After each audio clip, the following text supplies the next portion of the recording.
7월 넷째 주 배구 소식입니다. 소식을 전하기 전에 양해 말씀을 드리면은 이번 도쿄올림픽 관련된 소식을 전할 때는 실제 동영상을 1초도 써서는 안 됩니다. 그러면은 영상이 차단이 됩니다. VNL보다 더 타이트합니다. 동영상에 대한 관리가. 그래서 정지 영상, 스틸 컷으로만 소식을 전하게 된 점을 미리 양해를 부탁드리겠습니다.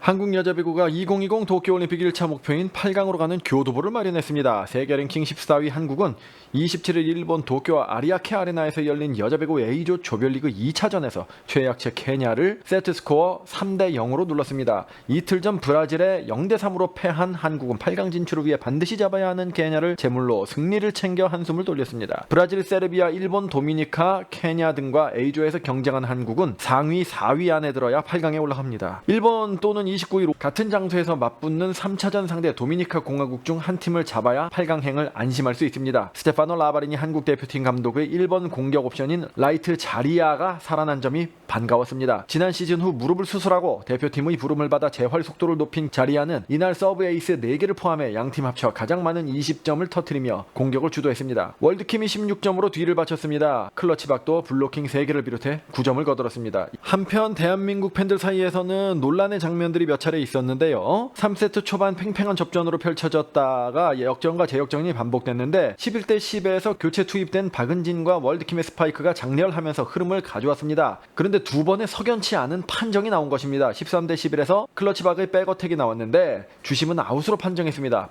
바로 한국은 인아웃에 대한 챌린지를 요청했습니다. 하지만 화면은 터치넷 상황으로 나왔습니다. 월드킴과 라베레니 감독이 항의했고 주심 역시 잘못됐다는 것을 알고 수정을 요청하는 듯한 모습이 약 10분여 동안 판독실과 얘기를 주고받는 장면이 포착이 되었는데 인아웃 판독 화면이 나오지 않고 결국 그대로 케냐의 득점으로 됐습니다. 15대 13에서도 납득이 되지 않는 판정이 나왔는데요. 분명 월드킴의 손에 닿지 않았고 케냐의 공은 넘어오지 않았습니다. 화면으로도 정확히 확인할 수 있었는데요. 그러나 일본 주심은 한국의 폴트로 선언해서 케냐의 득점으로 판정을 했습니다. 이때가 이제 앞서 나온 판정 딜레이에 비해서 뒤에 거는 한국 국민들이 굉장히 공분을 샀습니다. 월드킴이 격하게 항의했고 라바리니 감독은 어이없다는 듯이 웃음을 지었지만 판정은 번복되지 않았습니다. 그리하여 흔들릴 수 있는 상황이었지만은 한국은 침착하게 점수를 뽑아내서 승리에 성공을 했습니다. 하지만 이겼어도 여전히 불안정한 전력이 불만스러웠습니다. 한국은 1세트에서 1대 6으로 끌려가고 2세트에서도 여유있게 앞서다가 23대 21까지 쫓기는 등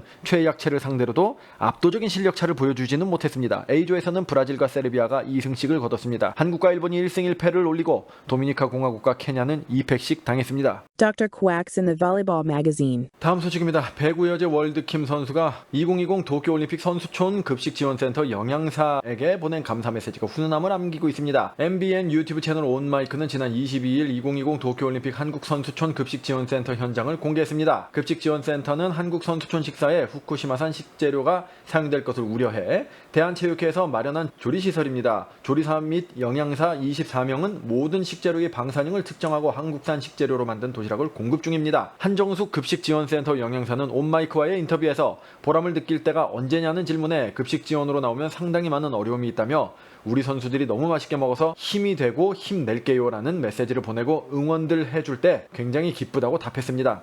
이어 한 영양사는 월드킴이 보낸 메시지를 공개했습니다. 해당 메시지에서 월드킴은 저희 이제 연습 끝났어요. 도시락 아주 맛있게 먹고 있습니다. 먹고 힘낼게요 라고 영양사분께 감사 인사를 전했습니다. 일본 네티즌들은 먹는 빵 언니 최고, 일본도 더울 텐데 우리 선수들 식사 잘하고 건강 조심하세요. 역시 가련경 인성까지 좋네요. 이런 게 진정한 스포츠인이다 등의 반응을 보이며 월드킴을 응원했습니다. Dr. Quacks in the Volleyball Magazine. 다음 소식입니다. 일본 여자배구 대표팀이 도쿄올림픽 첫 경기부터 부상암초를 만났습니다. 에이스인 코가 사리나가 부상을 당했던 것입니다. 코가는 지난 25일 도쿄 아리아케 아레나에서 열린 케냐와의 조별리그 A조 1차전에서 부상을 당했는데요. 3세트 10대 8로 앞선 상황에서 블로킹 후 쓰러졌습니다. 케냐 공격수와 충돌하면서 오른발이 꺾였는데요. 극심한 통증을 호소한 코가는 바로 실려나갔습니다. 이날 일본은 코가와 함께 쿠로고와이 이시카와 마유를 삼각편대로 내세웠습니다. 코가 대신 이시유키를 투입했지만 3세트 가까스로 가져가면서 3대 0으로 승리를 거두긴 했습니다. 26일 일본 언론 니칸 스포츠에 따르면 대표팀 관계자는 꽤 부어있고 가벼운 부상은 아닐 것이다 라고 밝혔습니다. 일본의 주전 세터인 모미아키는 어느 선수가 들어와도 강한 팀이 정말 강한 것이라고 말하기도 했습니다. 그리고 예상대로 2차전에서 열린 세르비아와의 일본 경기에서 코가사리나는 출전하지 않았고 세르비아가 3대 0으로 일본을 완파하면서 대회